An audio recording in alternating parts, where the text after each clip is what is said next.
Yeah. Good morning and good evening to all of you joined today for the wonderful session. This was a demand by many nurses since many years because majority of them are aware that a nurse who needs to practice in UK, they should register for the registration in with NMC. So one of the requirement they are completing in India, that is a test of competence part 1, that is CBT in short we used to say. And the second part, the nurses has to complete when they reach UK. So in this case, majority of them have a fear that what is exactly OSCE?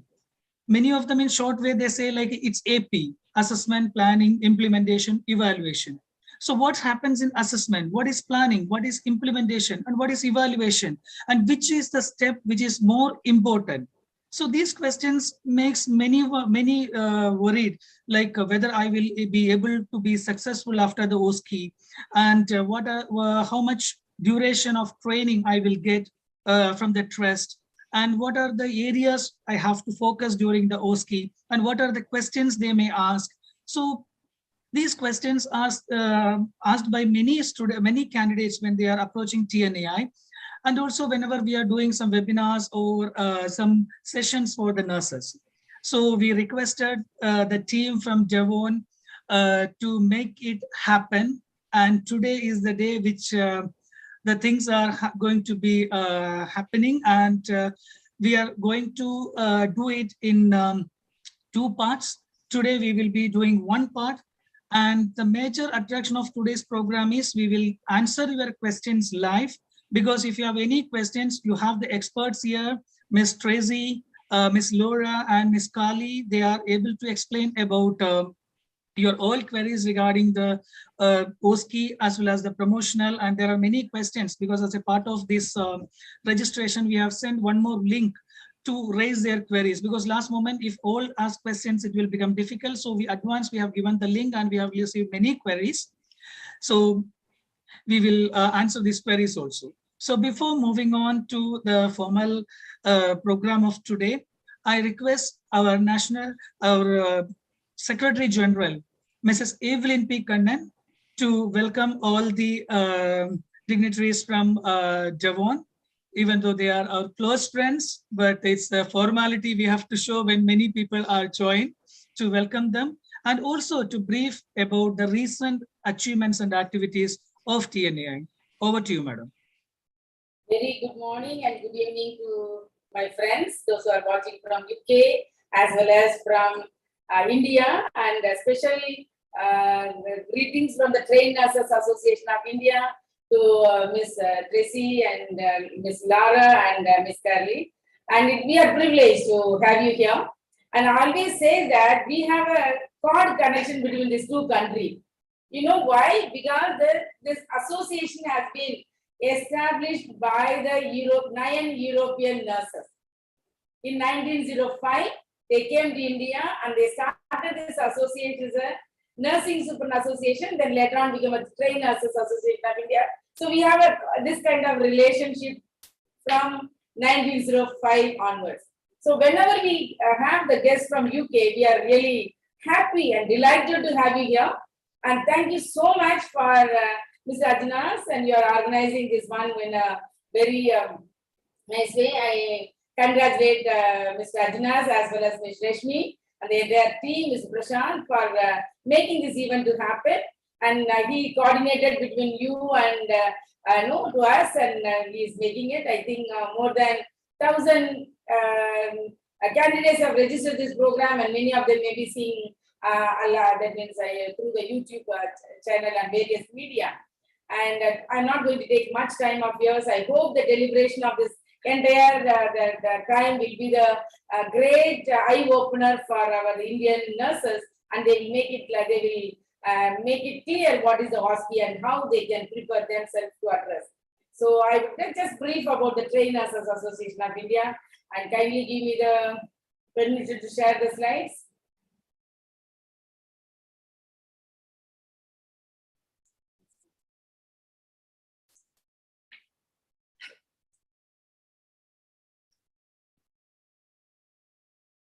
Yes, once again, very warm welcome to the Trained Nurses Association of India.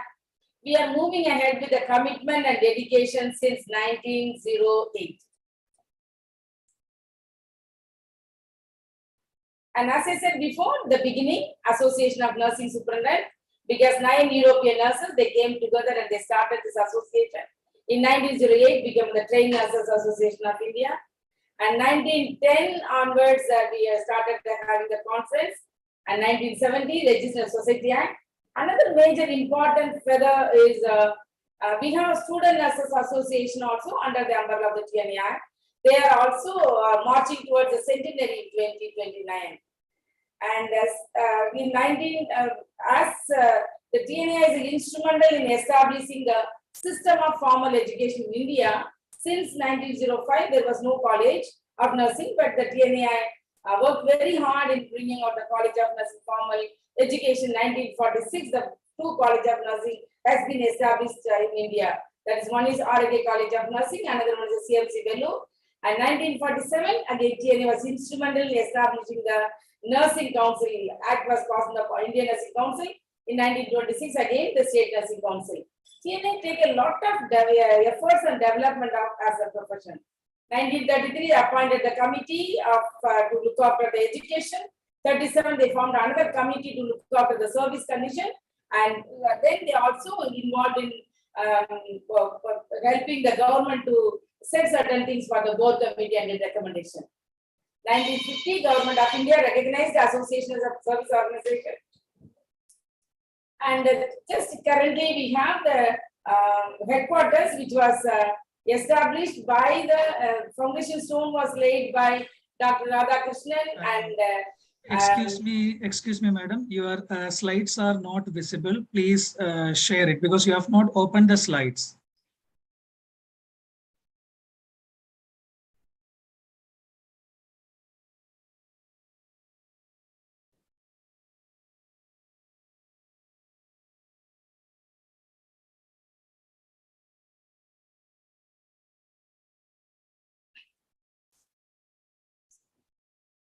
Can you see now, Ajnas?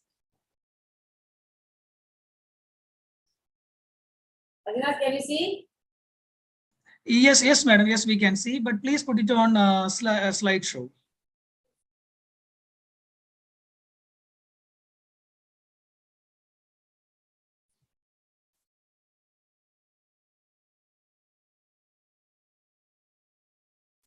You're unable to put it on slideshow.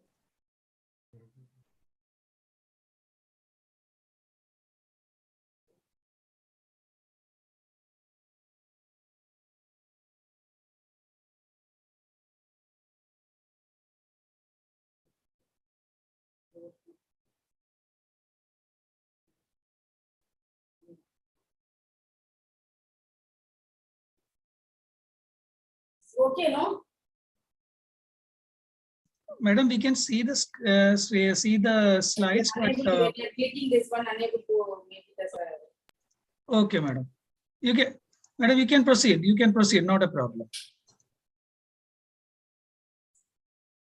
And the existing headquarters foundation stone was laid by Dr. Radhakrishnan, and it was opened by Dr. Srimati Indira Gandhi. And 1950. Agnes, can you come down?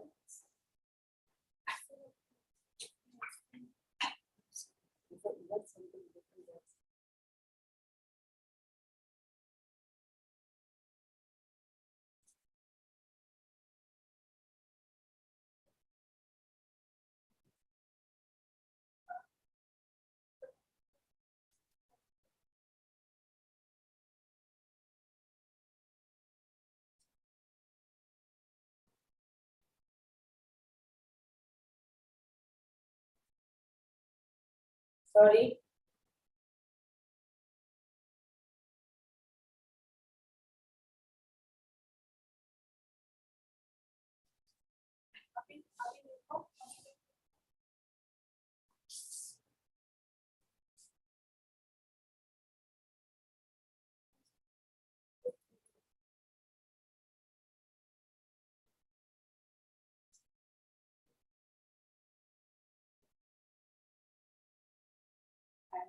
because if you are going to, I don't want to waste much of your time, and 110 years, 14 years history, if you are going one by one, it will take years together. So I will just tell some of the recent development which you have taken place in Trainers Association of India. Because we are also addressing the national as well as the state issues to the respective and concerned person, and mainly to the various, we are the mainly TNA is a mainly relation between the government and the members. So we take it lot of issue to the government. And since one of the major functions of the TNI is giving the scholarship for the students. Because if we see the lot of last 5 years that providing the scholarship has been that is increased into in 2021. We are giving scholarship to the nursing students as well as the nurses those who are going for the postgraduate program. And incentive to the motivators also has started now. And now the decision has to provide the modular skill trainer, mannequin, as well as different, in order to enhance the skill, we are also providing the mannequins to the entire schools and college of nursing in India who are enrolled themselves as TNA member. And TNA also formed the research cell has been formed, and again started giving the research grant. This year, 2019, we have given 1 grant, and 2021 we have given 10, and this year again, this month, TNA bulletin, the month of June, we will be having application form for the research ground. We are also enhanced. One of the major objective of our TNA is upskilling the nurses. We are providing the continuous professional development and through various media, online as well as offline. And taken a decision to sponsor the nurses. 5 nurses from all the region also is one of the that means upskilling the nurses and establishing the skill lab in all the 5 regions, as well as if the nurses are very aspirant, want to become the IAS officer, IPS officer, or any civil service officers. Again, the TNA has taken a decision to sponsor the 5 nurses from the various regions. And again, we have our own learning management system. So we are through that, we are educating upskilling the nurses. And if you see through our website, and you can enroll yourself and you can learn many courses. And this all the various simulation training we are conducting at the various level through online as well as the offline. And we have 34 branches across India. And all the branches, and again TNA has taken a decision to provide the research workshop grant. So we are giving 2 workshop grant in a year. One is for the 1 lakh rupees, and another one is for 1.65 lakhs. And this will be given to the various branches, and they to enhance the upskilling the nurses. And during the COVID, the entire nation, the world was in stumbling that we do not know what to do. But TNA has taken a decision to distribute the PPE material to across the India. Even though it was remained closed, but our office was open, and we could be able to distribute the masks and so many other things to the entire 34 branches. And we are also taking the COVID tracker for the nurses, how many of them are affected and how we can help them out.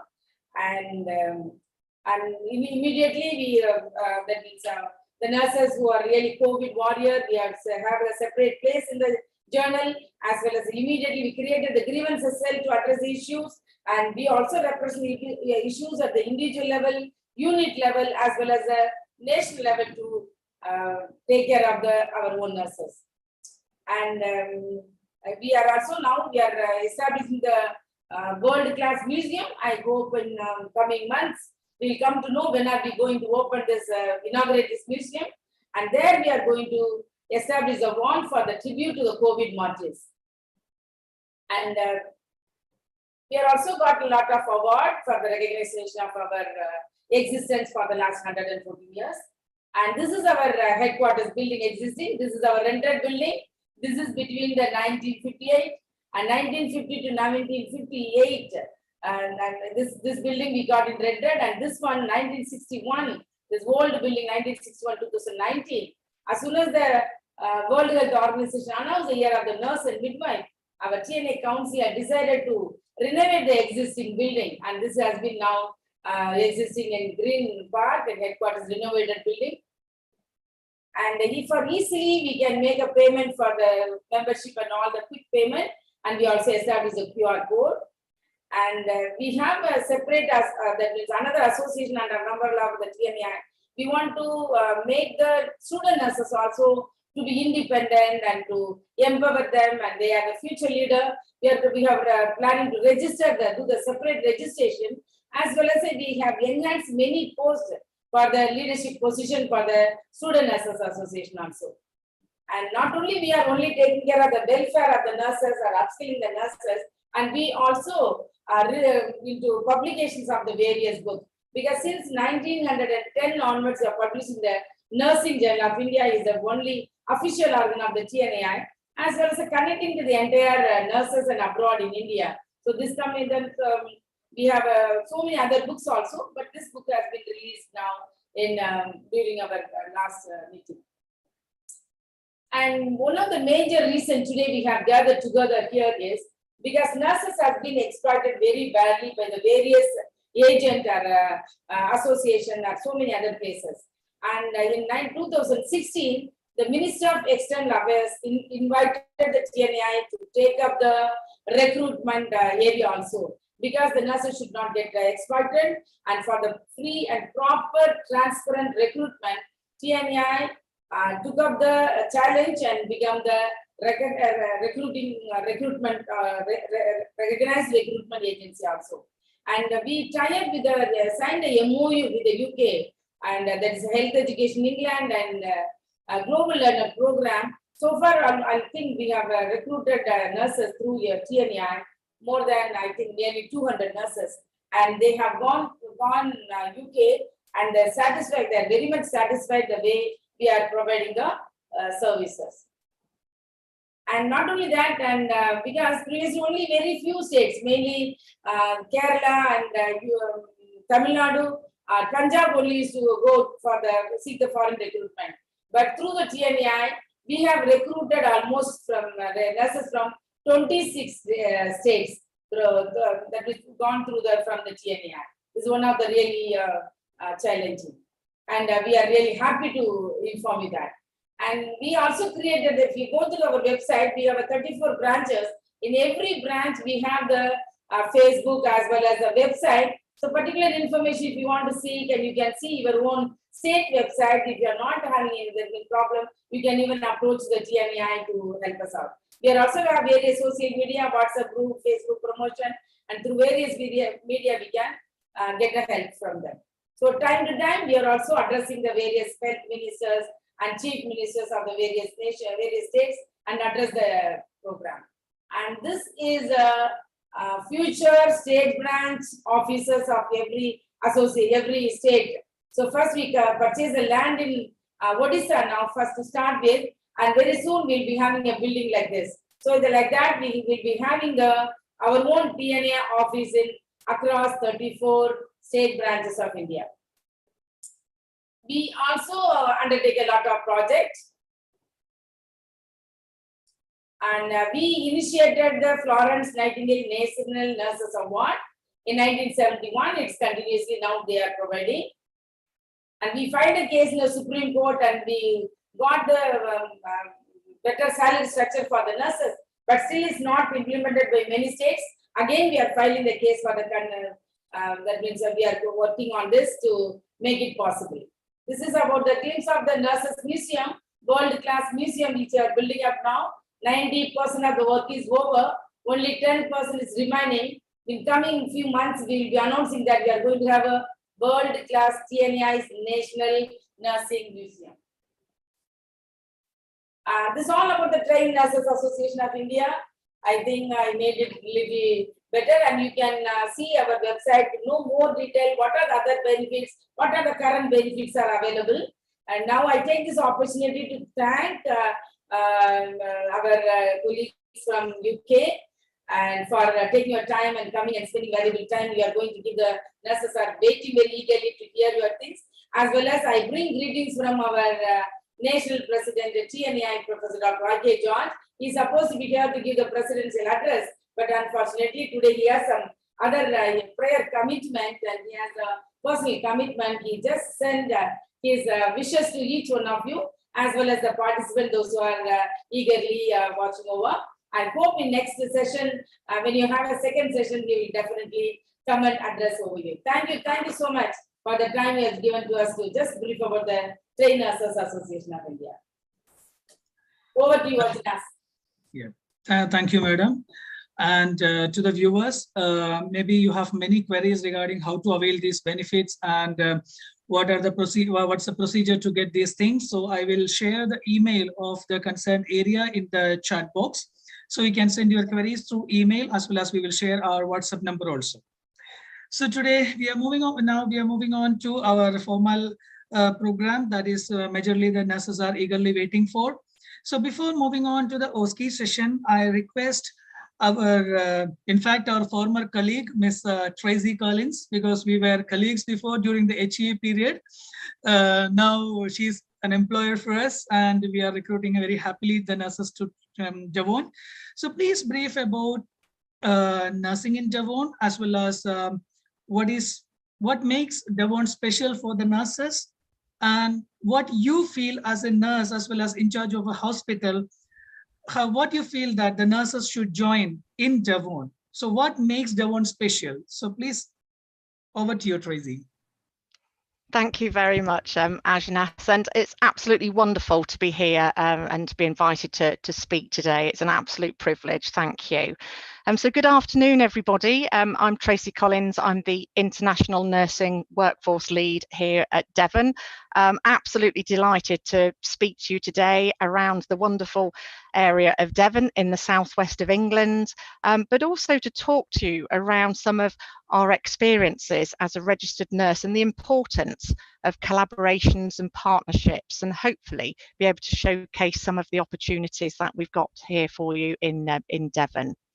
So first of all, I'll just talk to you a little bit about my nursing background. So I'm a registered nurse and I've been qualified for many years. I won't tell you how many because that will give away my age, but many years as a qualified nurse.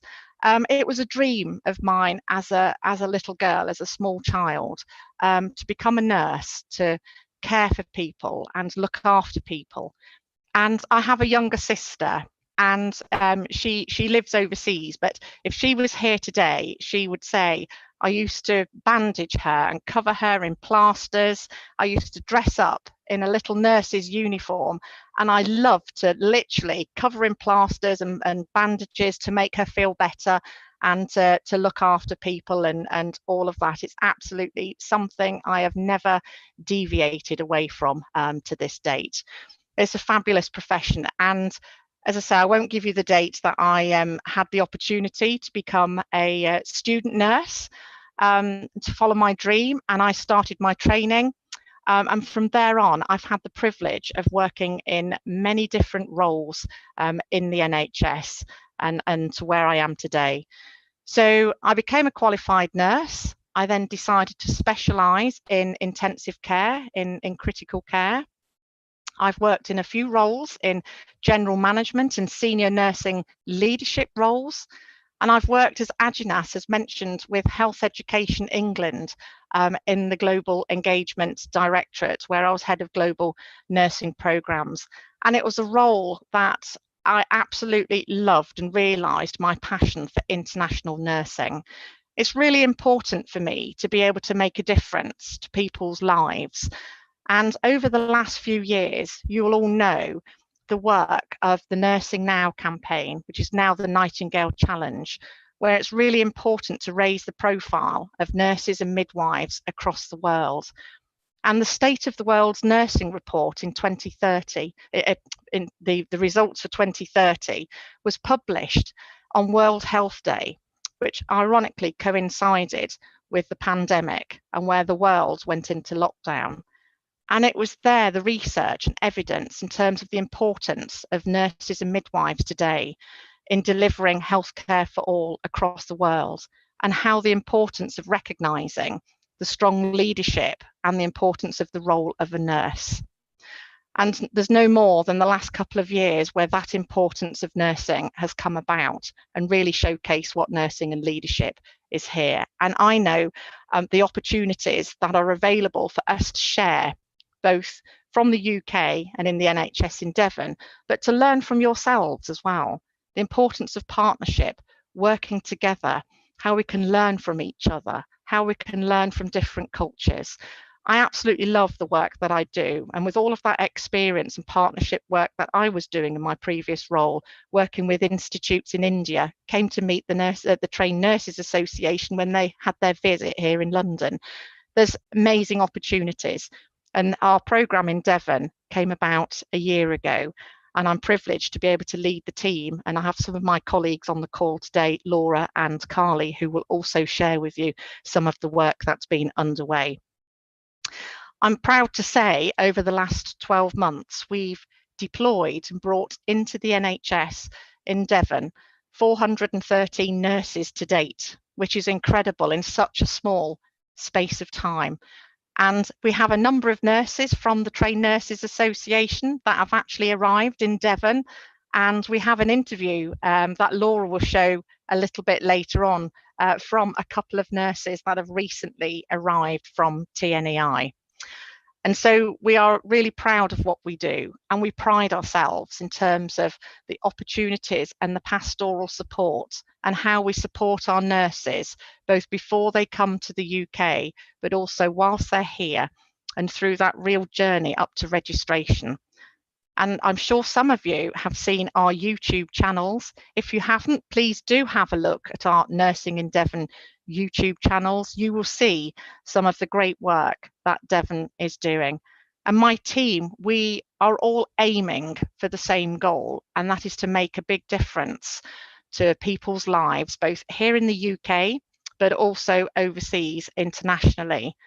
I know that if I can make a difference to a few people, I'm happy, and my job is done for the day that I retire. You know, if I can influence and really make a difference to people's lives, to patient care, to our families and loved ones. And I know I've met many international nurses over the last few years with my career, and I know the sacrifices many make to actually have an opportunity to come into the NHS and to actually further their careers, to enable them to earn money to send home to their loved ones, to enable better education, better healthcare, and to also give them an opportunity to improve their lives as well.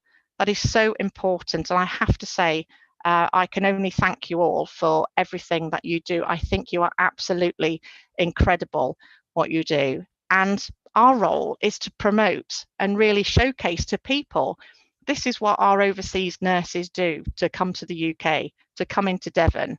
You know, this is what they go through. They're leaving loved ones behind, they leave some of their young children behind, but this shows determination, commitment and resilience and compassion to come and have an opportunity. And it's fantastic. We have the opportunity in Devon to further your careers and to give you those nursing opportunities and to make a difference to your loved ones back home.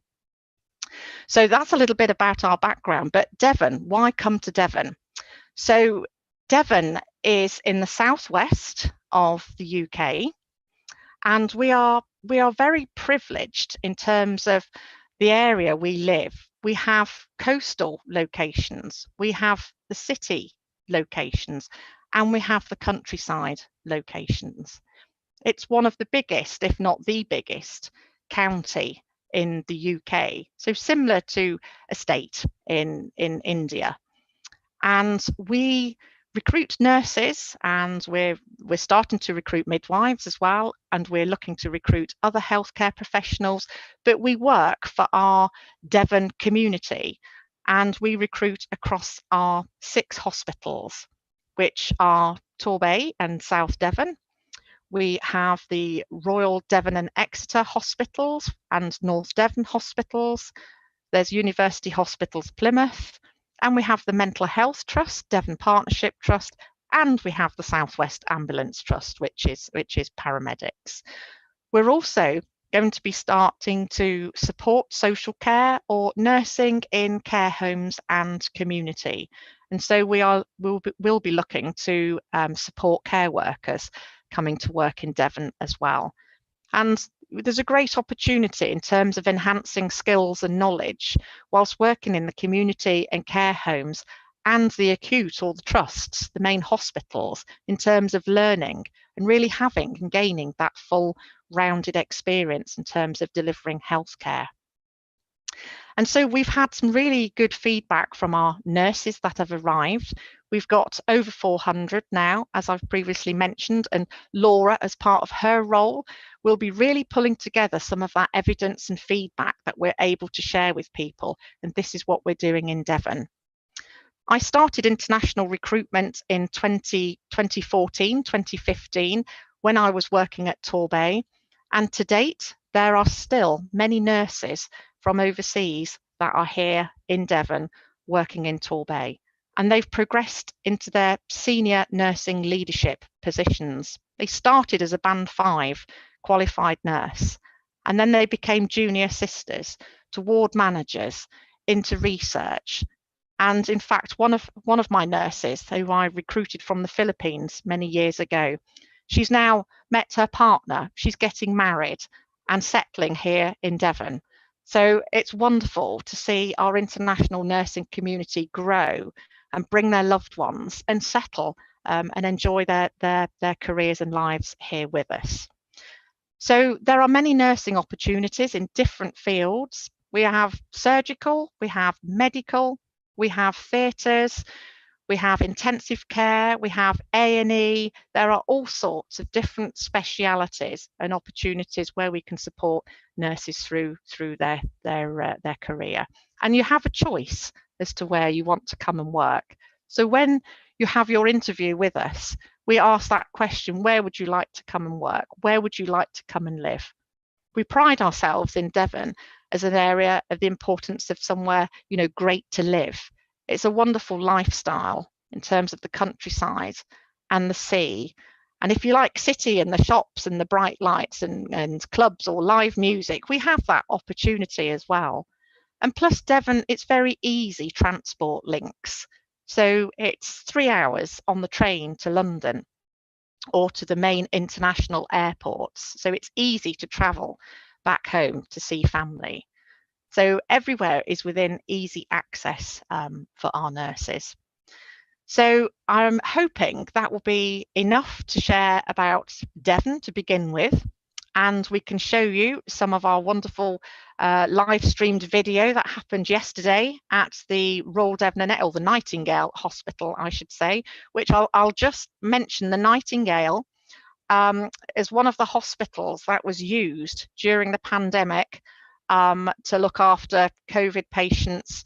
And that is a hospital now where we're using in terms of our recovery plan.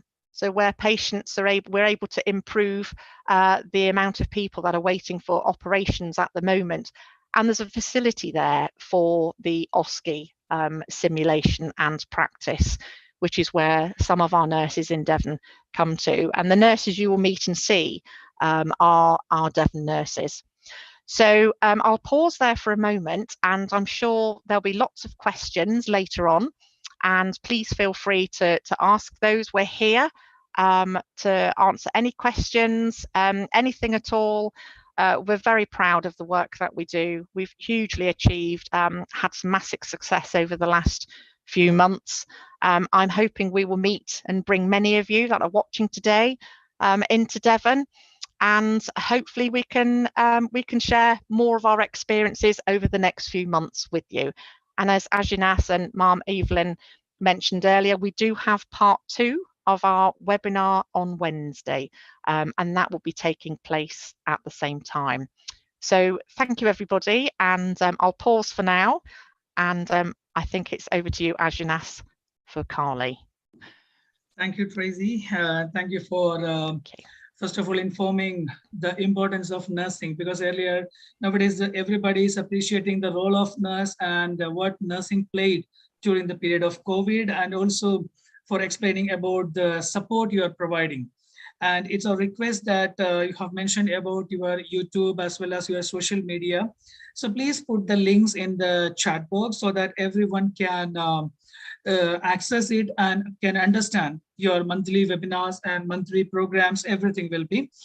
And also, as you mentioned, some of the opportunities, we have some questions from here. It's like, I have teaching experience and I have completed my master's in medical surgical nursing. Is it possible for me to get a job in Devon? So Tracy, can you answer, please? Of course, yes. So would that be a role of a nurse in Devon or within a university as a tutor? No, she didn't mention whether she expects it in the hospital or in the teaching area. So if it will be great if you can answer in both ways so that her answer will be completely clear. Absolutely. So we have opportunities for nurses here in Devon. We are always recruiting and we have lots of opportunities in medical surgical field. What I would recommend is the nurse applies and puts their application in through our link, which I think Laura has put in the chat. So please do apply through or through yourselves at TNEI. And we can actually have a look at your CV and we can process from there. But we're recruiting for Devon. In terms of the universities, I think it's difficult to say without seeing the CV. I think that's the first step. And then we can chat to our colleagues at the universities, because we have 2 big universities that we link with, 3, I think, actually, Carly, isn't it, in North Devon as well. And we can actually speak to our colleagues there. So we have contacts in the higher education field, so we can always speak to them. But please put your CVs through yourselves at TNEI, and you can signpost through into our application site as well, onto our webpage. And thank you, Laura, for answering 2-3 questions in the chat box, because I was about to answer, but she answered very quick. So freshers, it's difficult. Minimum 6 to 12 months is required, depends on your area. And Tracy, one more question. After that, I will free you. The next question is, I'm working now in Malta. I'm an Indian and I'm working in the pediatric department. And can I work or can I apply for the NHS jobs? I think she's expecting the opportunity for the nurses who are working in the majority English-speaking country option for the registration in NMC. So that's a question from her side.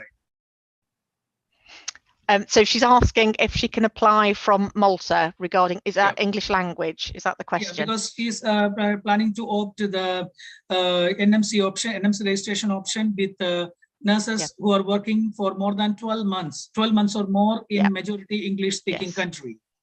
So can she apply to Devon?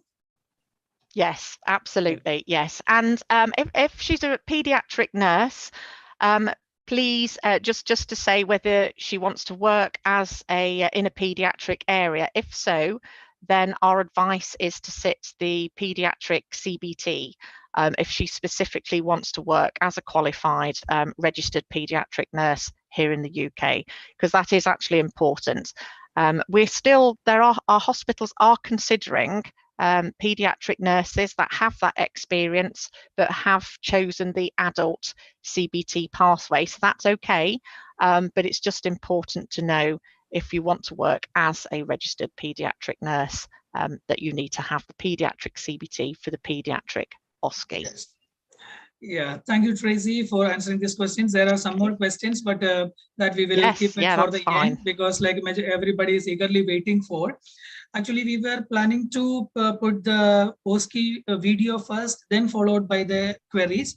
But we believe before moving on to the video, I feel if Carly can explain about the OSCE as well as some brief about the OSCE examination and how the nurses can get away from those tensions and stress, all those things. So I request, before the video, I request Ms. Carly to present her views towards the OSCE, as well as what are the support and what are the preparation which Devon is providing for the nurses. Over to you, Carly. Yeah, lovely. Thank you very much. And yes, absolutely. So my name's Carly and I'm the transition lead nurse in the Devon International Recruitment Alliance, and I work alongside Tracy. I've been a senior nurse for many years, worked with international nurses for a long time. And as Tracy said, one of the most rewarding parts of our job is seeing those people develop within their careers, but not just professionally, on a personal note as well. So I know a lot of our international nurses that have been here a couple of years have just bought their own houses in the UK. They're having families, they're enjoying the culture in the UK.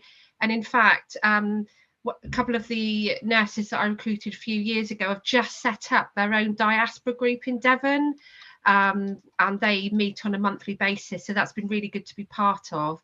So I have got a PowerPoint that I've put together. So I'm just going to share my screen.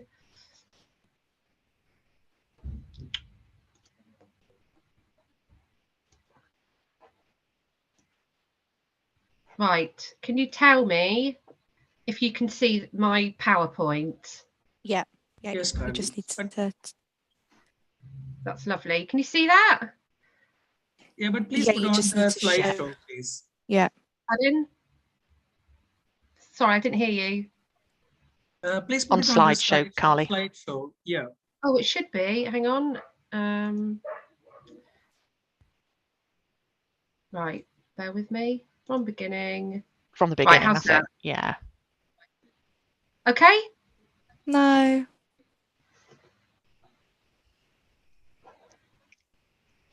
I always press the little button at the bottom. So if you go down to the very, very bottom on the left-hand side where it says slide 1 to 8, Yeah. further down, just on that little bar at the very, very bottom, and then follow it all the way across, and you can see like a slideshow presentation at the very end, the last icon. Keep going. There.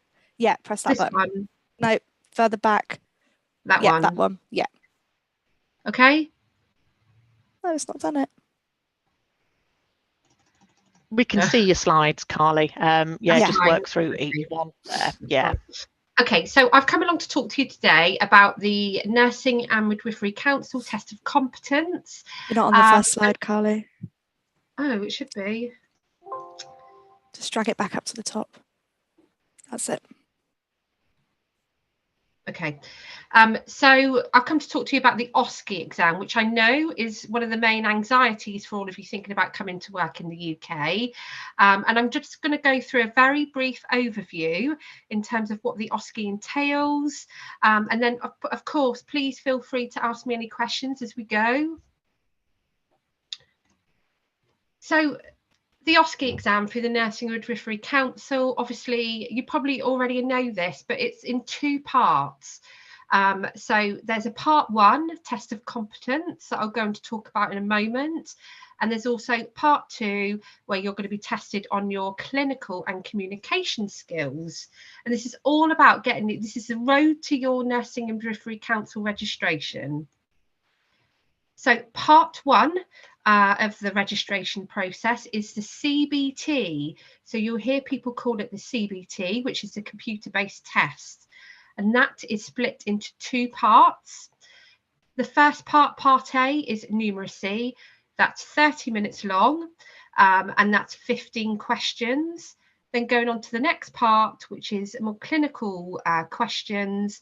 So it's a multiple choice questions. It's 100 and you've got 2.5 hours. So you've got 3 hours in total to take the CBT.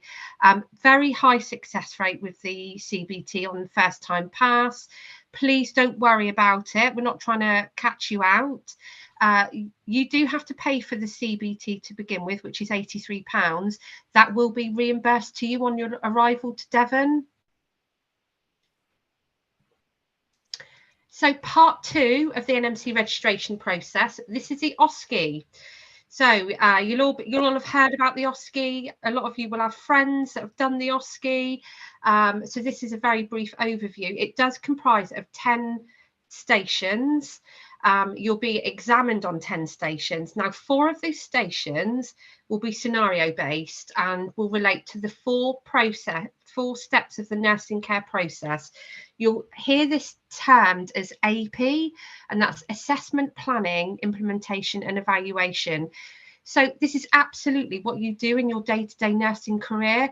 You know, when a patient comes into the ward, you assess them, you make that assessment of your patient, then you make a care plan, then you implement the plan that you've made. And we always evaluate our care, don't we? We always evaluate what we're doing. For example, let's have a patient who's come in with a leg ulcer. We're going to assess the leg ulcer and make an assessment and make a care plan based on the dressings that the patient is going to need for that leg wound. We're going to do the dressings for the patient, and then we're going to evaluate it. So it could be that actually on day 2, that leg ulcer is looking worse. There's lots of leakage from the leg ulcer. So we may want to look at a different type of dressing. That's exactly what evaluation is what you are doing every single day. All right.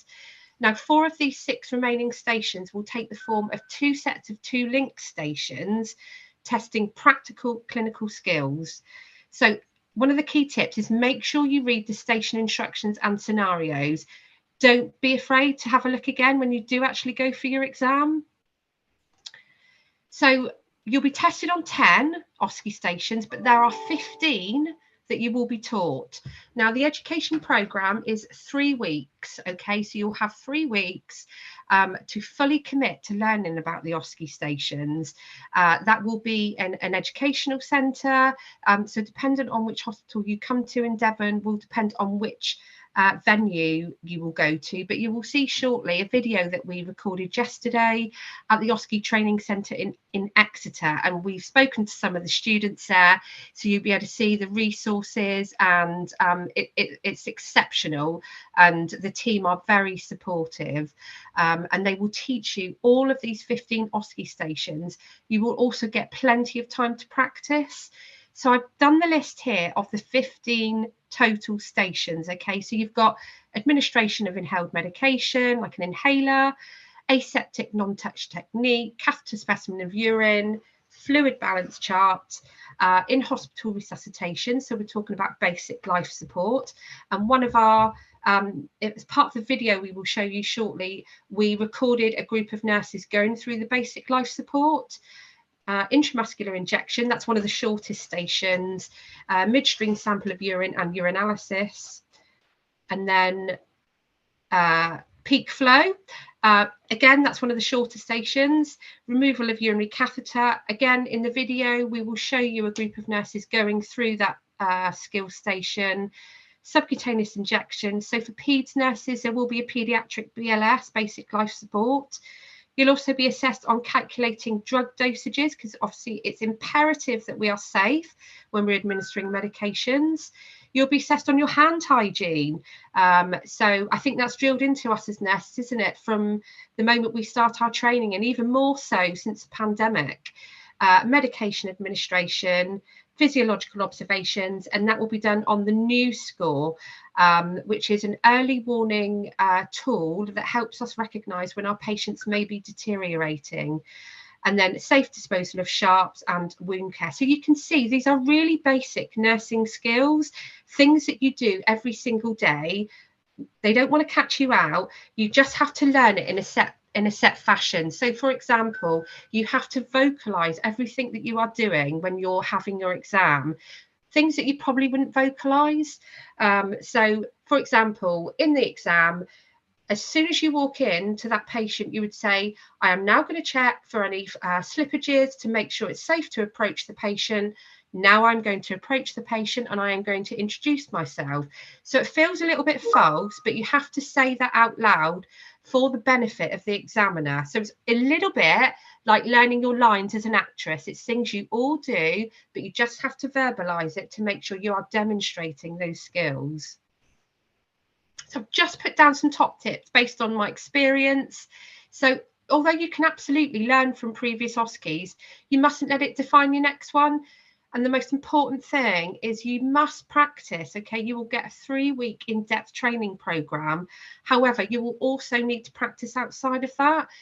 So one of the great support mechanisms that we use within our Devon International Recruitment Alliance is we form WhatsApp groups. So we form the WhatsApp groups before you arrive to the UK for your cohort. So you all can make friends before you even get to the UK. And it's very likely that you will be going to your OSCE within that cohort. You may not be, but you will be with someone that you know. those friendships will be vital in practicing your OSCE. So I see my international nurses in town at the weekend in a coffee shop. They've all got their OSCE books and they're all practicing it and going through. And absolutely, that is a key to success. So believe you are a healthcare professional, because you absolutely are. You can absolutely do this. It's just verbalizing everything.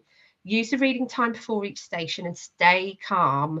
Now, there's lots of OSCE videos on YouTube and resources. When you are registered for your OSCE exam, you will also have more access to their exam videos too. Now, in addition to that, through the Devon International Recruitment Alliance, on our Nursing in Devon YouTube channel, we have lots of educational resource there on OSCE videos, which is free for anyone to access. So please have a look and utilise that.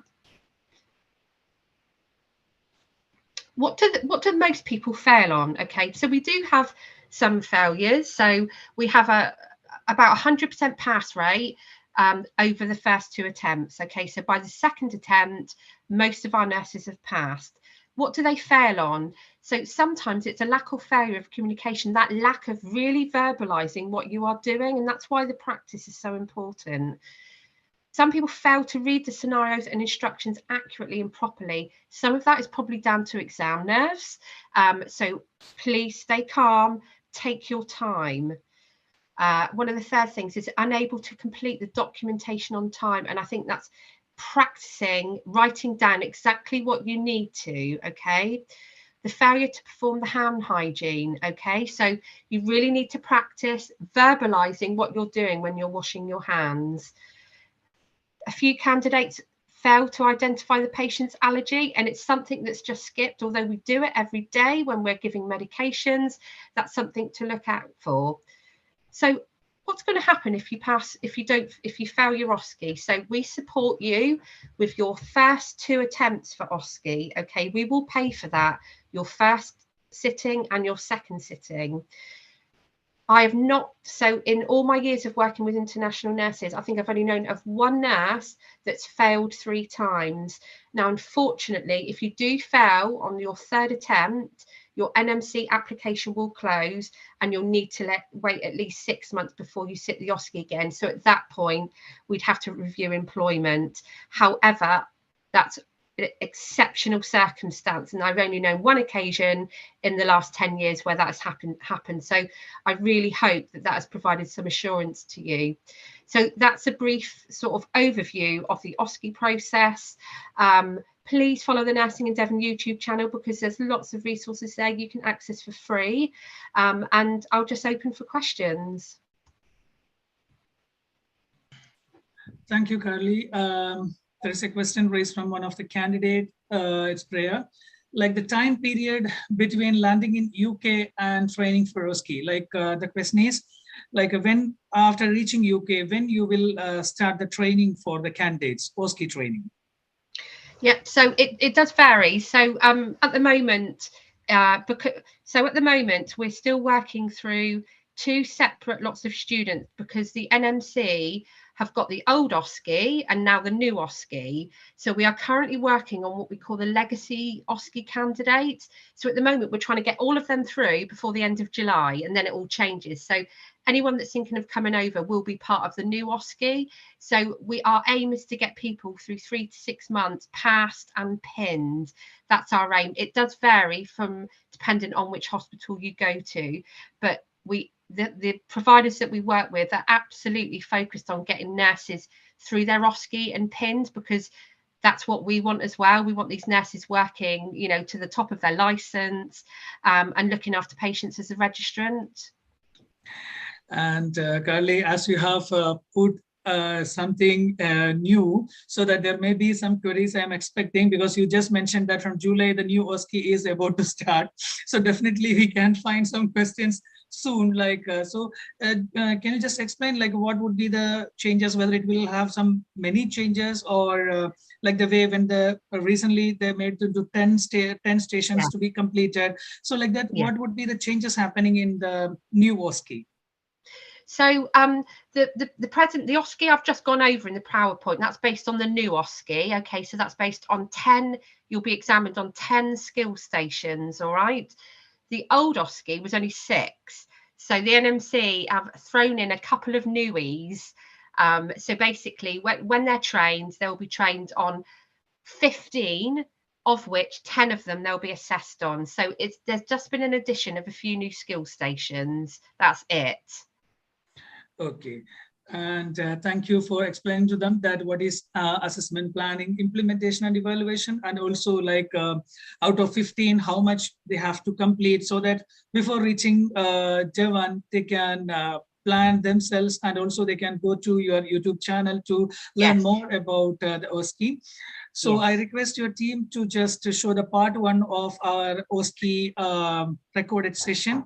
And to all the viewers, this is only part 1. We have one more part that the team will announce when they will present it. Over to you, Karen.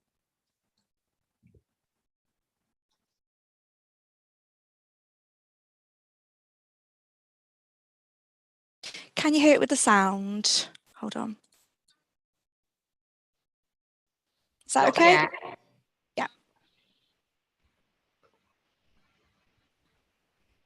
I can't hear it.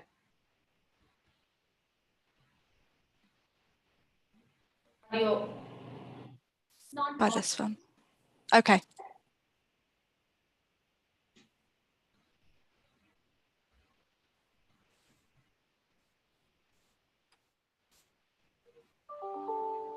Better?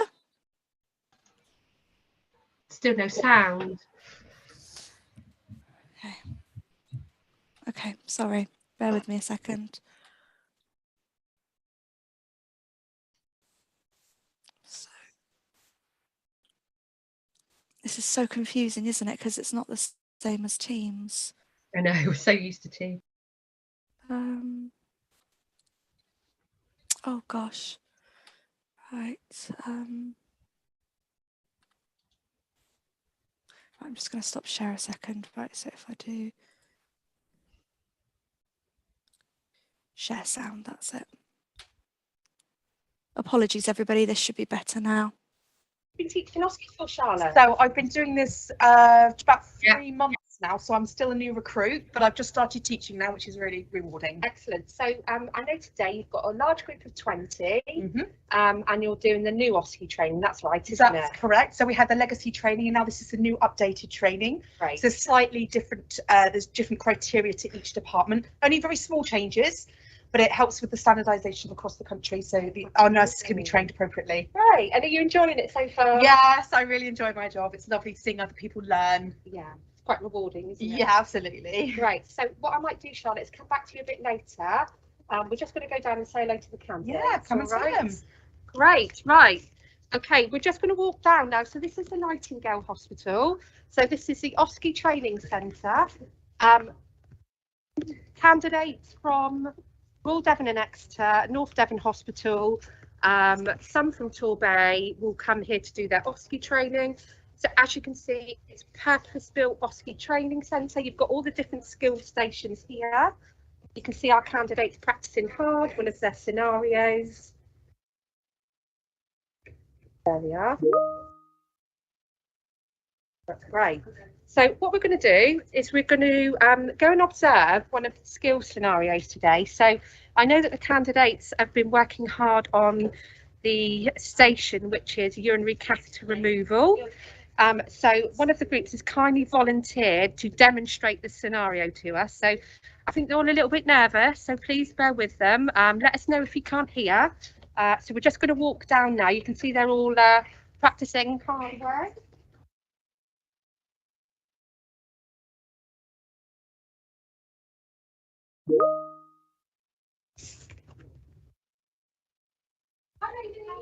Right, so currently live, all right. So I know that you kindly agreed to do the skill station for urinary catheter removal.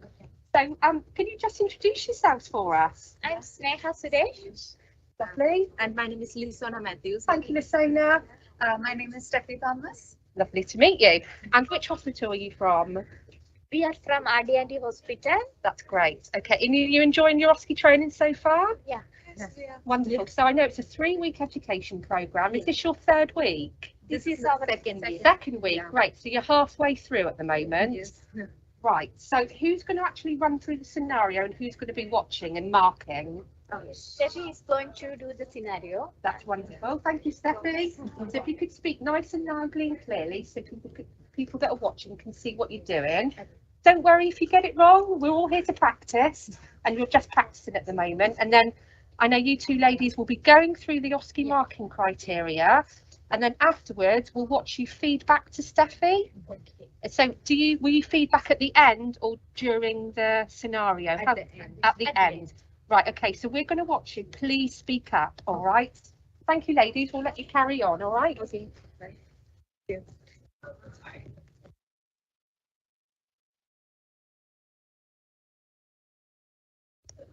So I've ensured that the scene is safe and approachable. I've closed the windows and curtains to ensure patient privacy and dignity. I'm going to clean my hands following all the steps of hand hygiene.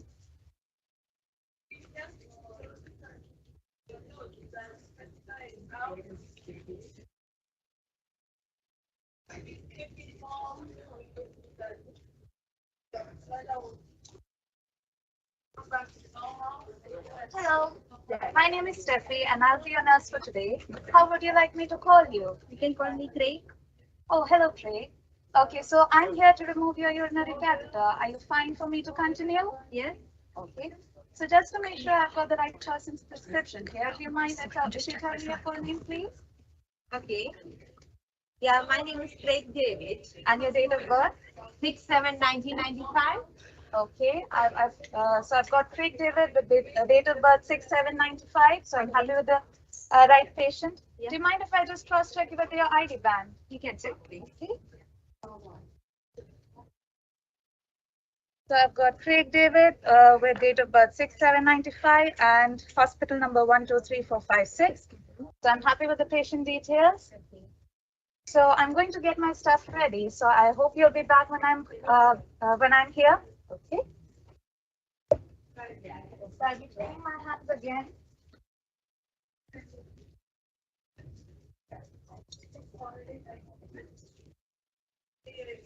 Getting a pair of apron and gloves.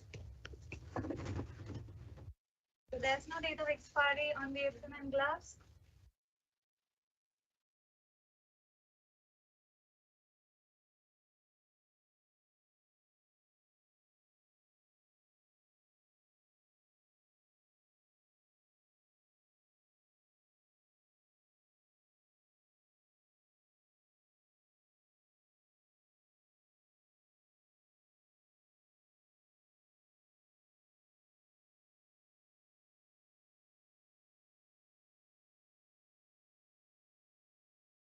I'll be wearing my pair of gloves because I'll be handling the urinary catheter bag.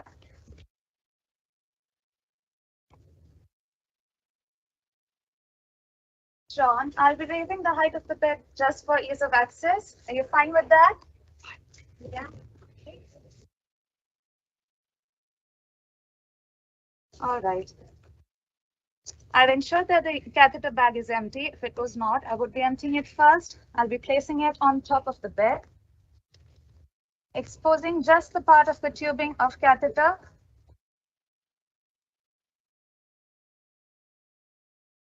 Okay.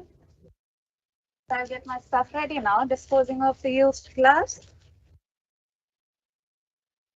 And cleaning my hands again, following all the steps of hand hygiene.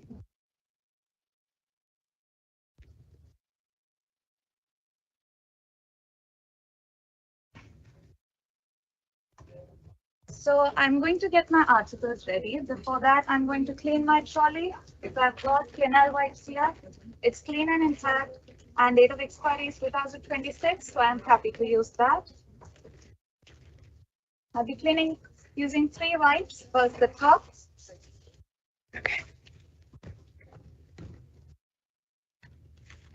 Then the sides.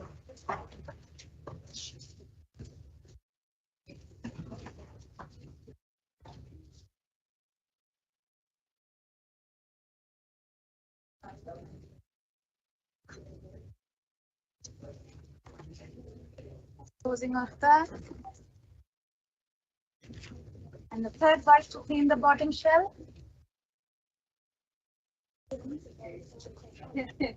My trolley is clean now. Now I'll be getting my articles. I'll be needing a clean info sheet. I'll place it on the bottom trolley and a towel to maintain patient's dignity and privacy. And I'll be needing a 10 ml syringe. So I've got that. I can see that it's intact and it expires on 2025. I'm happy to use that. And a pair of clean gloves. Okay. So I'll be taking the trolley to my patient now. Cleaning my hands again.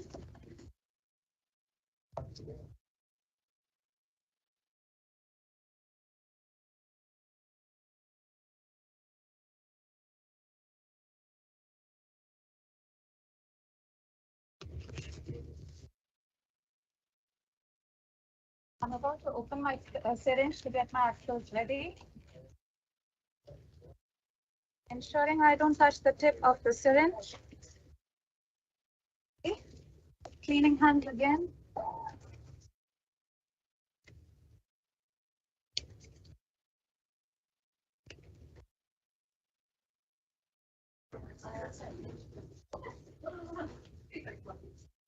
Putting on a clean pair of gloves.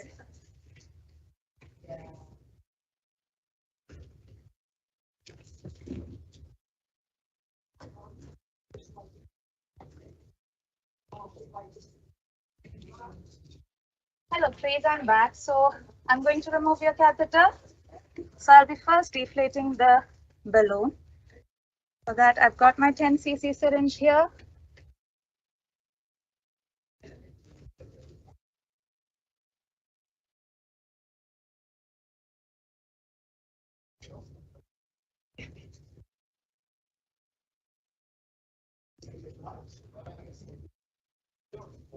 So I've aspirated about 6 ml of fluid. So before that, I have to place the towel over the patient to ensure the patient's privacy and dignity. Making sure I don't expose the patient.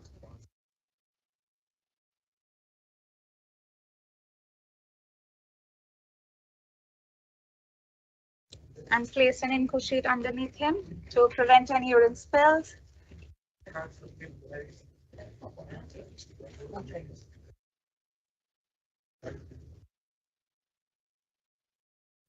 Assuming I've placed the info sheet underneath him completely, so I'll be aspirating the fluid, withdrawing the fluid after I've done the towel and info sheet. So I've done that. Great. So I'll be removing your catheter now. So I've already checked the site, and since there's no bleeding or discharges, I won't be cleaning that. So John, it might be a bit of discomfort for you when I pull out the catheter. I want you to draw up a nice deep breaths. All right, breathe in and breathe out. All right, I want you to do that again. I'm about to remove the catheter. Okay, breathe in. While the patient exhales, I'm going to slowly remove it in a continuous movement. Okay, great. The catheter is out. I'm going to dispose of the catheter in the clinical waste bag. All right. So the catheter has been removed. I'm going to dispose of all my equipment and discard them in the clinical waste bag. Okay. Going to make sure that the patient is nice and comfortable.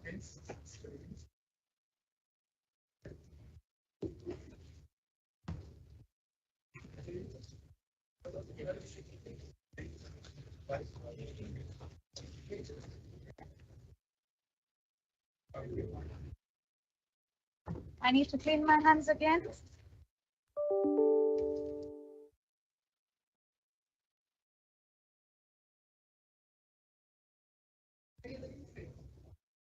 All right, great. So you need to make sure you drink about 2 to 3 liters of fluid every day. And it might be a bit uncomfortable for you to pass your urine after we've removed the catheter.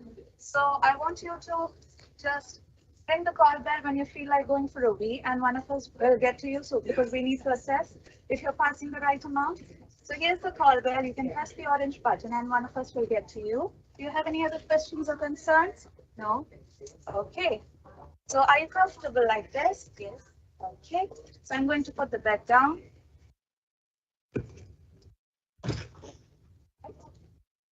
So thank you for your cooperation. Just let me know if you need anything, and I've got the call bell beside you. I'm done with the procedure, and I'll document what I've done and clean my hands. Lovely, well done. Have you only seen that this morning? Yeah. That was fantastic. Well done. Really good. Really good. Well done, Very Charlotte. strong candidate. Right. So, are you going to give some feedback to Steffi? She has done well, and the only step was like placing the towel above the patient before, withdrawing the fluid from the kidney. Yeah, but anyway, she has done well. Yeah. Well done. You can have cake later. Thank you so much. I know you were nervous. That was fantastic, girls. Thank you. Wow. So we've just witnessed urinary catheter removal from Steffi and the ladies. They'd only seen that done once this morning. I think you'll agree with me. That was exceptional for a first run through. So we're just going to have a further walk down, and we're going to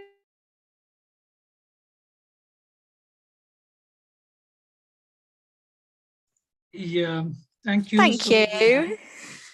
Yeah, thank you for the short video, and we believe the next in the next part we will come up with documentation and how to wind up from the OSCE session, all those things I believe. And there are two questions to Kali again, like now we are doing this training in the Nightingale centers. So is this the permanent place for your OSCE training, or you have different training centers on your different locations? Because we know that you have around 6 to 7 locations. So all these locations, the nurses will come to this center and practice the OSCE, or they will have different centers? So most of our nurses will go to this centre. The only nurses that won't are the nurses that go to Plymouth Hospital, because Plymouth have their own training centre, which is just as good. And we're planning on visiting the Plymouth Training OSCE Centre in the next couple of months, and we will share the webinar, but it will be very similar. And you know, it's a clinical environment that you get to practice your Oski stations in. It's fantastic. Yeah, and also like one more query majorly the candidates ask, because in our earlier times, some of the nurses, they are moving to some different places. So how far because your locations are in Torbay, Devon, then Exeter, then Plymouth. Anyway, Plymouth, you said you have already a center. So for other areas, what will be the transportation like? Will they be staying there, or they will go every day for the training and will be back to their accommodation places? How it will be? It actually varies. So some nurses will go on the train up and back every day. Some nurses will stay near the training centre. So it will vary on what's available at the time, but we absolutely try and make it as stress-free as possible. The bus stop is right outside the exam centre, so it's very easy to get to. It's very straightforward, and we make it as easy as possible. And also one more last question to you, which is your OSCE exam center? Which center you are booking for your nurses? So we tend to use the OSCE exam centre in Swindon, which is heading towards London, because that's the nearest for us in the southwest. However, we are also open to using other OSCE test centres, because we recognise that the nurses want to get tested as soon as possible. So if there are slots available sooner, a little bit further away, we will book them as well. It's all about getting the sort of nearest available exam slot for our nurses. Okay, so it's all totally depends on the availability of the slots in the exam centers. Yeah. Okay, thank you, Carly, and we will wait for you again for the second part and to know more about.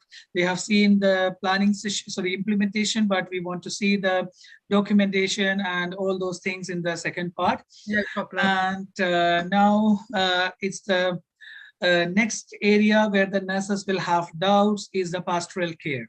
Because everybody is aware that they will get a job, but what will be my condition after reaching the trust? How they will support us and how they will take care for my needs. So I request Ms. Laura Travers, over to you. Thanks, Nhs. So Carly and myself run the pastoral offer for the Devon Alliance for International Recruitment. We're here for you every step of the way. From when you've been given that letter, you'll be working with your recruitment partners, and Carly and myself once you've been given that hospital that you've been assigned to. So what happens? So we offer you onboarding support with your NMC process throughout. So we'll help you with regards to contacts with the NMC. Carly's got some contacts in the NMC that we can always get in touch with if there's an issue or any queries that you have to do with your NMC registration. We have constant webinars throughout. So as Carly and Tracy said earlier, you can go onto our YouTube channels and we record our webinars. Every other week we do a webinar. A couple of weeks ago, we did a really great webinar with Emily from our recruitment team, and she was sailing and she was showcasing Devon at its absolute best. It was amazing. So we like to mix things up a bit. We like to show you Devon through our eyes and what you can really see when you come and live and work with us. So those webinars are uploaded onto our YouTube channel every other week when we do them. So what actually happens behind the scenes? So you go to your interview, you get your job offer. Yeah, great. So while you've got that and while you're preparing all of your documents, so that will be your 2 references that we need from you, TB check if you need a TB check, police check, it's kind of occupational background health records, a COS document for you to fill out, 2 references. While that's all ongoing, we support you educationally through our webinars. We introduce you to the diaspora groups. So diaspora groups are groups of nurses that are from the same sort of areas as yourself. So it would be BINA, so the British Indian Nurses Association. They are nurses, hundreds and thousands of nurses that are in the UK from India, and it's like a peer-to-peer support network. So lovely. The guys and girls at BINA are so lovely and so welcoming, and they do face-to-face events. Now we can do face-to-face events again, which is great. They do online webinars. They're just there to help you with anything that you might need. So we introduce you to them. We do like a pre-arrival meeting with your group, so you can meet your group on Microsoft Teams. We can also speak to you one-to-one if necessary. Carly and myself, once you've got your hospital assigned, we'll create a WhatsApp group so you can speak among yourselves and also ask any questions to Carly and myself. So you can really meet, the family that you're coming into with regards to the similar nurses who you'll be living and working with. So we think that's really important. We'll introduce you to your clinical team. So when you know where you'll be going, we will introduce you to your matron and your clinical teams as well on the ward. So you know where you're going and you've got the peace of mind that you've had those conversations with them and you know who they are and they'll really be welcoming for you. We'll send you a pastoral passport. So that has really handy information in it about your Oski stations, also what to pack, because the British weather is a bit strange. Sometimes it'll be really cold, sometimes it'll be warm for us, but probably cold for you. So you need to know what to bring for the seasons. There's emergency phone numbers in there, information about local supermarkets, local places of worship, places, things that you need to know, and things that you can see to kind of gather about where you'll be living and working. So we send that to you.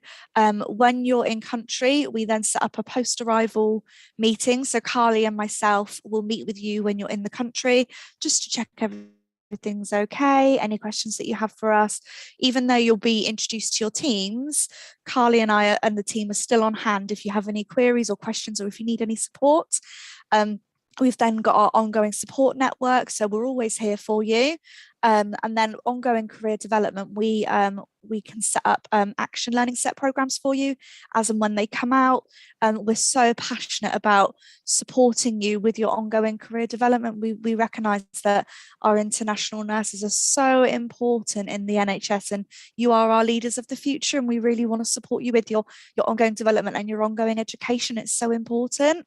So that's just a quick kind of overview of how we support you through the onboarding process.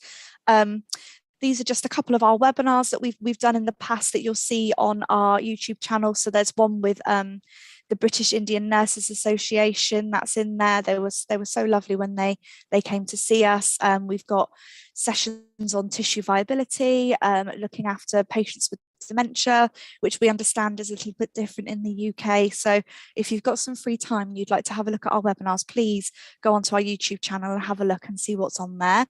And last but not least, this is some pictures of our lovely, lovely international nurses that have come through us, and we're so proud of them and everything they've achieved. So I just wanted to show you that one there, and we love our international nurses, so that's them. And while I've got you for a few minutes, I really wanted to share. We spoke to 2 girls yesterday that came through the TNAI, and they're working and living in Exeter. Well, one's living in North Devon and one's living in Exeter, and they were at their OSCE training yesterday, and Carly and I did a little interview, and I'd love to share with you their thoughts. It's just a 2-minute video on TNAI and what they've done for them. So let me share that one. So, good morning, ladies. So, thank you for having us today. We've come to watch you at the Oski Training Centre at the Nightingale Hospital in Exeter. So, both of you working in Exeter Hospital? No, You're I'm North based Devon. in NEDH. So, North Devon and one in North Devon and Exeter. Now, both of you ladies came through TNAI, is that correct? Exactly. So we just wanted to talk to you about your experience coming through TNAI and then coming through the Devon International Recruitment Team. So how was it? It was very smooth because I still remember when I got my dates for interview, I was really worried. So I just contacted them that I'm worried, what if I don't get in? But they were really supportive. They gave me encouragement, and and I gave the interview. And the interview was also very, very. I still remember you took my interview, and it was very motivating. It felt really good. You didn't even feel like an interview because it was so friendly and supportive. Good. So that went great. And even after that, all the processing, I was a bit uncertain about what's going to happen next, how long the waiting phase. Yes. But even though I've contacted Laura and Jack, everyone was so helpful. Like, it felt really good because there was a period I was not working at that time, so I was really stressed out because my gap was increasing. Yes. Yeah, so I was planning to go to UK at the earliest. So I'm happy that it worked out well. Good. Yeah. Good. And then how about you? How have you found the process from TNAI? TNAI was referred by my friend initially, who is already in Devon already. She came through them and she suggested this agency is very nice and people are good. So I think that was a good choice as I made, selecting this TNA, and my experience was amazing. It was very quick and short for me, which I didn't expect actually. So I thought the process will take at least 6 to 8 months. Yes. Normally that takes. I started my process in the month of January 2022. I was in the UK by end of March, 28th of March 2022, just 3 months. Wow. So everything went on quickly and very smoothly. Yeah. And that because of all the staff, TNA as well as from the UK, the members, the recruitment tool was amazing.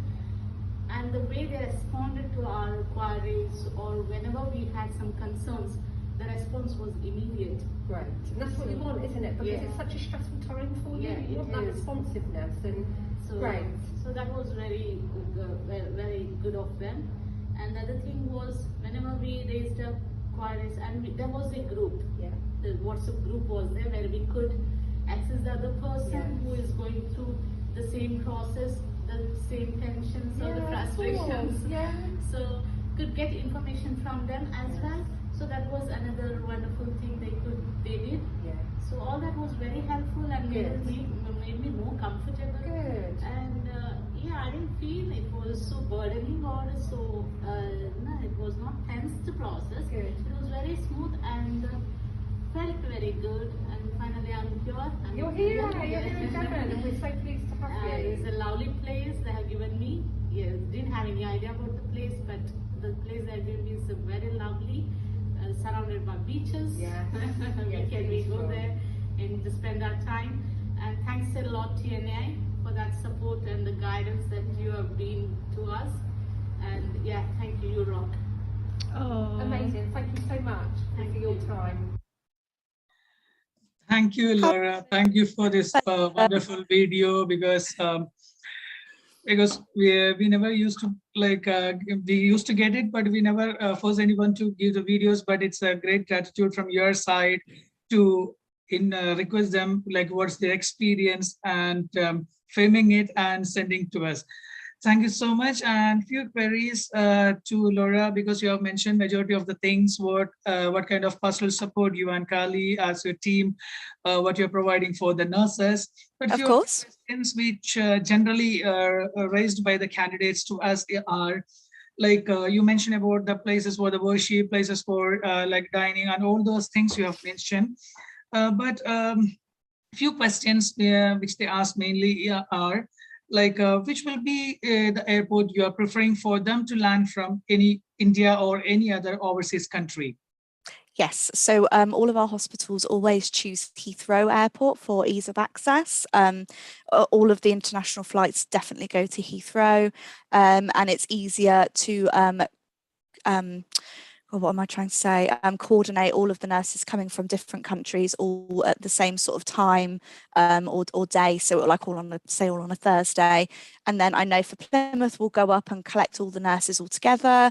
Torbay and other hospitals send taxis or transport to go and get the nurses from Heathrow and bring them back into Devon. So Heathrow is the easiest because it's the biggest, and there's flights all the time from all the different countries. So yeah, Heathrow.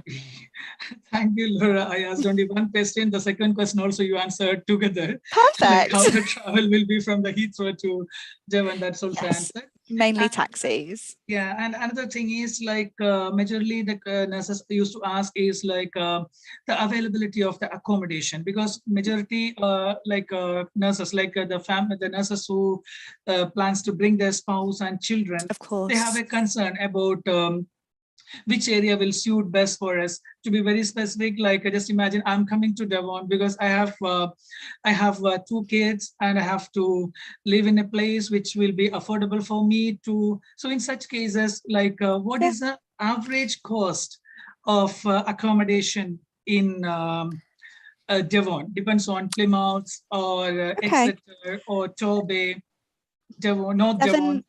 Yeah, I mean, Devon is very similar with regard to cost of accommodation. So to rent, say, a 2 to 3 bed family home, it would be about £800 to £1,000 a month. Or you could go in with friends, and you could rent and share a property with friends and share the bills and share the rent.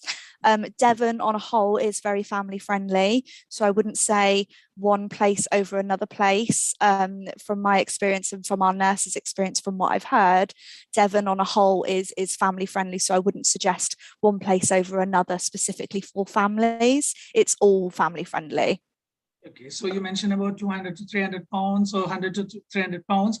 Is it for detachable house or for sharing basis? So that would be for a detachable house. About £800 to £1,000 a month would be for a house on its own, for you to rent on your own. But there's lots of different solutions that you can do. You can look on and sharing a house, a room in a house. If you wanted to do that, you could go in with some friends that you've made. You could all share a property. You can look online for the hospitals. There's often rooms to rent. But when you first come over, you get 2 months worth of free accommodation for a single person. So we recommend, although we support you bringing your families over, and we really want your families to come and enjoy your life with Devon, and that's definitely a feature of Devon. It's very family friendly. We would recommend that you come over, you take the free accommodation for 2 months, you acclimatise to your new working environment, you pass your OSCE, you get your NMC PIN, you make the use of that paid accommodation, and then when you're settled, you then look for accommodation for yourself and your family, and then bring your family over. Yeah, the same. We also request all the candidates, because even if how much cooperative they are, but they will be always busy with the training exams. So it's always better once they complete their training, as well as OSCE examination, then they will be free from all the stress, tensions, and everything. So that will help them to and they will be able to concentrate more on the OSCE training as well as the examining. And also, we are very well aware that OSCE examination is not a less expensive examination. It's very highly expensive. So they should give their 100% to get the best results for them. So that's all. And we have a few more queries from nurses, and one is to Tracy. It's a common question we used to ask all the time and troubling you throughout. So this question again come here. I'm a nurse working in central government. I mean, Ministry of Health and Family Health Welfare Hospital. And I have 15 years of experience, starting from a junior nurse to now senior nursing officer. So will my Indian experience counted for the increase in the salary or increase in the pay band? Yeah, it's a really good question, Nhs, and it's a really important question as well. So yes, so in Devon, we recognise 50% of international nurses' experience. So for example, if a nurse has 10 years experience, then we would be putting them onto or the equivalent of 5 years experience in the NHS. And Laura, correct me, is that the top of the band? So how many years for the top of the band, for band 5? 7 years. Is it 5 years or 7 years? 7 years. So if a nurse with 10 years comes in at 5 years, that's a midpoint, band 5. But obviously the nurse that's raised that question, Nhs, would come straight in at the top of a band 5. It is ultimately, it's each trust discretion, but that's what we promote within Devon. And so far, all of our nurses and their overseas experience has been recognised. It's important, isn't it? You know, all of that knowledge and experience that's coming into the NHS and supporting our patients. So absolutely. Yeah, because he's working in one of the prestigious hospitals in India, that is All India Institute of Medical Science, one of the national importance hospital. So since last 15 years, he's working there, and he has all the experience from of a junior nurse and now in the senior nursing positions. So that's why he was asking. Fabulous. Because majority of the recruitment agencies, they used to say that if you have an experience which is of the Middle East country or in such areas, we will calculate, but you are in India, so we will not be able to calculate. So that's why he raised this question particularly. But thank you for answering it. And another question, I think it will be Lara or Kali who can answer that. You please take by your own. Like, is there any possibility of getting an administrator job, or I have to start from my basic level, because she has got over years of experience and currently she is working as the nursing superintendent of a hospital. And she wished to know whether she has got any opportunity, even maybe after 1 or 2 years or after a few years, whether she will be able to get the administrative positions in the NHS. Yeah, so when you say administrative positions, is that sort of managerial roles? Yes. That she's referring to? Yeah, absolutely. And as Laura so eloquently said in her presentation, you know, these nurses are the NHS leaders of the future, and we want to put them in that position to be in leadership positions in the next few years. And that's why we recognise the prior experience. So there are loads of leadership opportunities within the NHS. So personally, I've just finished my master's in leadership. I've worked for the NHS for a long time. You know, there are opportunities there at every point, and yes, they would be supported to do so. Okay, thank you. And there are a few queries which they have posted in the Q&A box. That is one is, that's a question to Tracy or Laura or whomever can answer. What is the difference in between working in NHS and private hospitals or nursing homes in UK? Oh, that is a good question. So in the private hospital, a hospital is pretty much a hospital. It's just obviously the private sector is private, whereas the NHS, that is government funded, it's public funded, and NHS is free healthcare for all. And what was the other question? In social care or care homes, did you say, Nhs? What was the last part? is it what is the difference between working in a private hospital or nursing home and in NHS? Because on many occasions, the recruitment agencies may say, like, if you're working in private hospital, you will get more salary than while comparing to NHS, because there are some additional, the salary way it is different. But other than that, what is the difference between? Because I heard like there are some benefits, even though the salaries are in private hospital, but there are some differences. Some benefits are more in the NHS. So I wish to know from your side, because something we know, Yeah. but we want to get it answered from our trust partners. Yes, absolutely. So the private sector does try and meet the NHS salaries. Sometimes it's slightly lower, sometimes it's slightly more. If it is slightly more, that's usually because the benefits aren't quite as great as what it is in the NHS. So, for example, you know, we have the option of the NHS pension scheme here. It's free healthcare. Our salaries are set through across the whole of the NHS, so that's equitable and fair for everybody according to their experience. In terms of annual leave, when you first join the NHS, it's 28 days paid annual leave, and after 5 years it goes up, I think it's 5 years, and Laura, you might have to correct me on this if it's 5 or 10 years, but it goes up to 33 days per year, which is paid, and Yes. bank holidays, which is 8 Yes. bank holidays on top of. Is it 5 years, Laura? No, yes. So you start off at 25 days, and then after 5 years, you go to 25 days. 29 after 5 years, and then after 10 years, it's 33 with bank holidays. It's 33. Yeah. Yes, yeah, plus 8 bank holidays. That's actually paid. We have paid sickness absence as well. So it was 6 months, I think it is still 6 months full, 6 months half. I think if you're new into the NHS, it's 3 months full, 3 months half.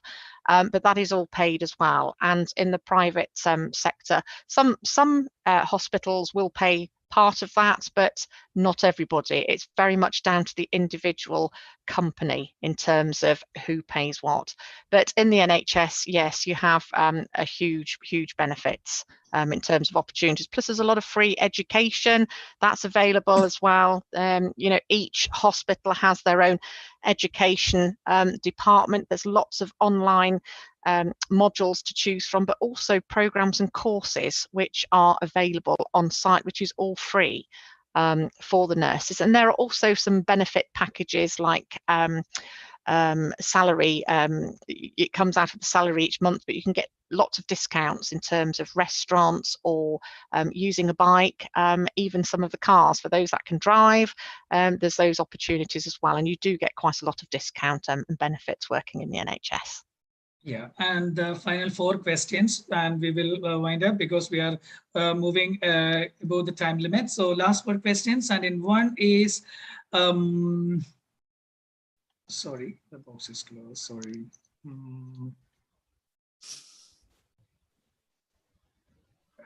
Yeah, so what you meant was there is no uniformity in the private sector, but in NHS, there will be uniformity in the leave and all the pension schemes, everything.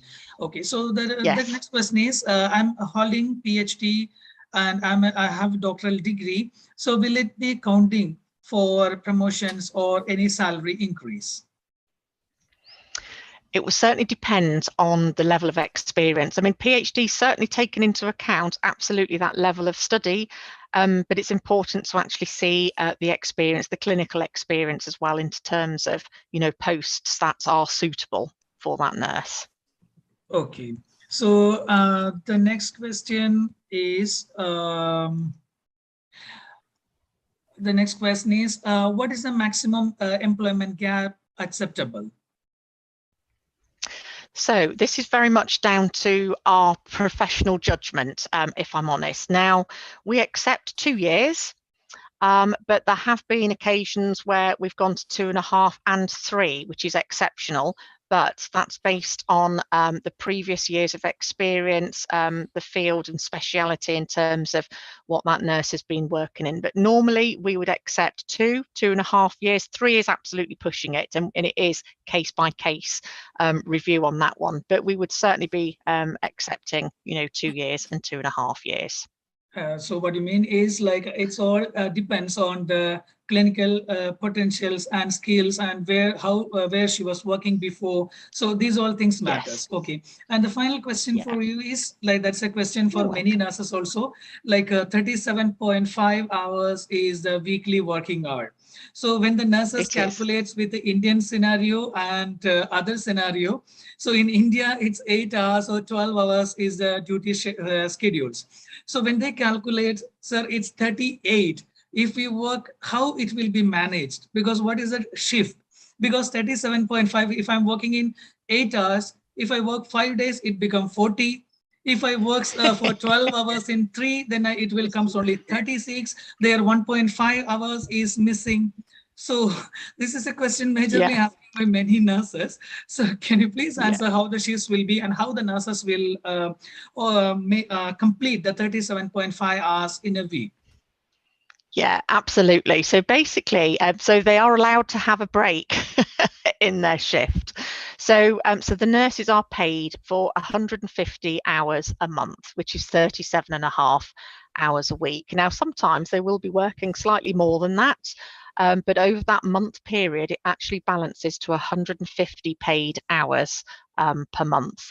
Now, in any shift, obviously the nurses are entitled to a break. And that's where that hours discrepancy is. So as you can see, you know, on a short shift, some areas do short. We call them shorter shifts. So that's the 7.5 hour shifts, which is earlys, lates. There are the majority of hospitals though do 12-hour shifts, and that is pretty much down to each organisation, each clinical area in terms of which shift patterns are available there. But it's paid 150 hours. Obviously, there's an opportunity to do more hours. You know, as the nurses settle, there is an opportunity to do what we call bank shifts, so some additional duties. So during their annual leave or sometimes days off, they can earn some extra money to send home to their families. So that's an option there as well. But yes, so that's where that sort of gap is. So we wouldn't be expecting them to be making up those hours at all. It's their breaks, which is rostered into their shifts. So the additional hours will be paid, but will there be any changes in the payment? So like some extra, like if say as an example, if the normal working shifts are 12 pounds or 13 pounds, so will the additional or the bank duties, will the trust provide some additional salary or the same salary will be provided? Yes, yes. So the nurses are paid as a band 5, and so that they're paid as a band 5 on the bank shift. Obviously, if there are senior nurses in the organisation, that is agreed locally in terms of a band 6. If they're doing additional shifts, each hospital again is slightly different, but normally it's as a band 5, and then those payments are actually on top of their salary. Yeah, and the last question to you is nurse-patient ratio. That's the nurses are asking, because in India, the nurse-patient ratio is very much less, because the nurse count is always less, but they want to know like whether the same situation there also, what's the nurse-patient ratio in general as well as in critical areas? Yes, yes. So again, this is very much sort of specific to the clinical area, and everywhere is different. So within an intensive care unit here, looking after a level 3 patient, and by that I mean a fully ventilated, sedated, and with all of the multi-organ support, is a 1-to-1. A step-down high dependent patient is 1-to-2 and can be 1-to-3. Within the general ward environments, the best practice guidelines is 1-to-8, but actually that can be 1-to-10. Sometimes on a night shift it can be a little bit more, where it's 1-to-12, or even just slightly more, depending on actually, you know, the rosterings or, you know, the actual workforce that's on duty. But it does vary. As I say, the national sort of guidance and best practice gold standard is 1-to-8, and the wards, you know, the clinical areas do try to obviously have that safe staffing ratio. That's really important.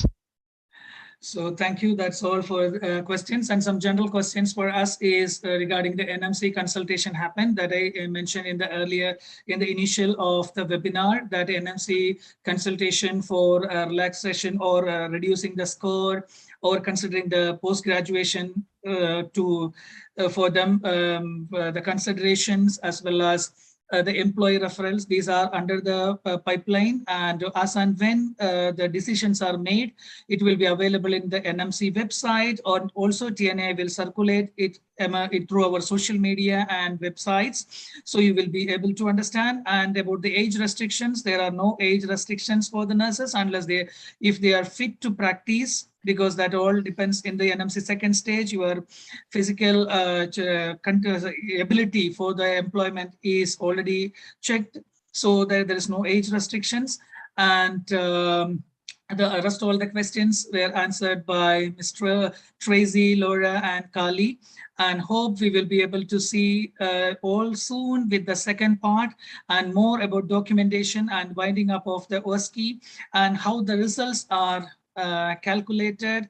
And there is a system of partial receipt also, not a complete receipt, a partial receipt. So what is the difference between complete and partial receipt? These all things we will be covering in the second session. And Tracy, when we can organize, it's on 1st of June. Yes, 1st of June. It is indeed 1st of June and the same time. Yes. Same time, 1st of June, same time, 3:30. We will come up with the second part of it. So till then, thank you for our colleagues from overseas for joining this webinar, and our Secretary General, Mrs. Evelyn Pikanen, for briefing about the organization and other thing, and support from Ms. Reshmi as well as Prashant. And for this for today, and hope to see you soon with the second part. Thank you all. Thank you. Thank you for having us. Thank you so much. Thank you very much. Thank you. Bye, Have a good day. everyone. Have a good